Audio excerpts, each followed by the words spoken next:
My name is Assistant Chief Larry Nakunin, Commanding Officer, Patrol Borough Bronx.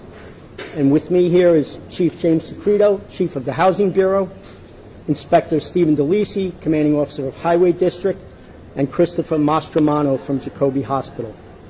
This morning at approximately 8:20 a.m., off-duty Police Officer Brian Kessler, assigned to Police Service Area Number 8 of the Housing Bureau, was driving home in his private vehicle and was involved in a vehicle collision immediately after completing his tour of duty in Lower Manhattan. The collision occurred in front of 870 Shore Road here in the Bronx. Preliminary investigation reveals that Officer Kessler was driving his vehicle northbound on Shore Road and was involved in a head-on collision with a Parks Department collection vehicle. Officers assigned to the 4-5 Precinct and NYPD Emergency Service Unit, along with members of the Fire Department, responded to a 911 call.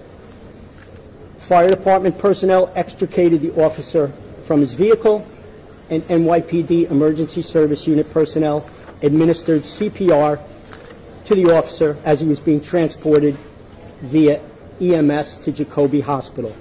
Unfortunately, Officer Kessler was pronounced deceased at 9:15 a.m.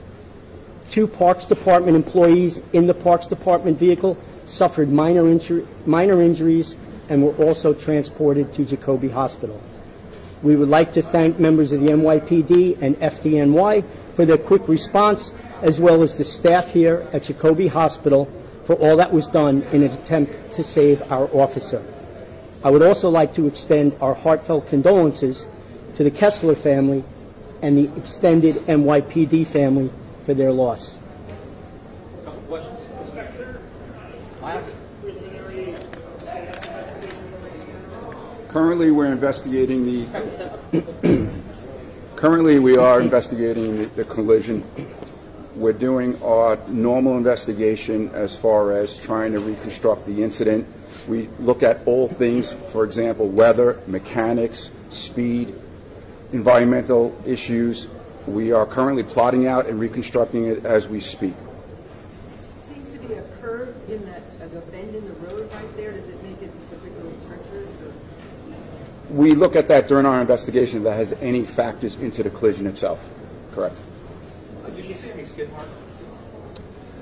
It's premature to talk about. Like I said, our collision investigation squad and a collision technician group, they're plotting it, mapping it, videotaping it, and photographing it, and it's being done currently as we speak. So I don't have that information at this time. We do look at that. Do you have any reports about it being sort of a notorious road for a lot of accidents or anything like that? I don't have a history of the location at this time. Chief Secreto, can you just talk about the officer assigned to Housing Bureau? Yes, he was 28 years old. He's been on the police department for 9 months. He came on in April of 18. He graduated from the academy in October of 18, and he's been assigned for, I guess that's about 3 months, to PSA 8. He's well liked. A lot of his colleagues are distraught, as could be expected, and that's pretty much it. Young, 28 years old, 3 months in PSA 8. And last night he was working at headquarters? He was doing headquarters security last night. Does he have any kids? I don't think he has any kids. He was engaged. His fiancée was here as well and distraught, as can be expected. Does he live with his parents? I'm not sure of that. I'm not sure. Anything else? More on the accident. Both vehicles moving at the time for the head-on collision? As of right now, we believe both vehicles were moving at the time. We're conducting a video canvas right now to give us a little better insight on it. But once again, it's very premature. We have to reconstruct the whole incident to see what was happening at the time. Anything else? And is it possible to tell the speeds at this time? Not at this time, but that's something that we will be looking at carefully. All right, guys. Thank you for your time and attention. Thank you. We need this. Yes. Yep. I'll get that for you. Guys, thank you so much. Thank you. Gavin?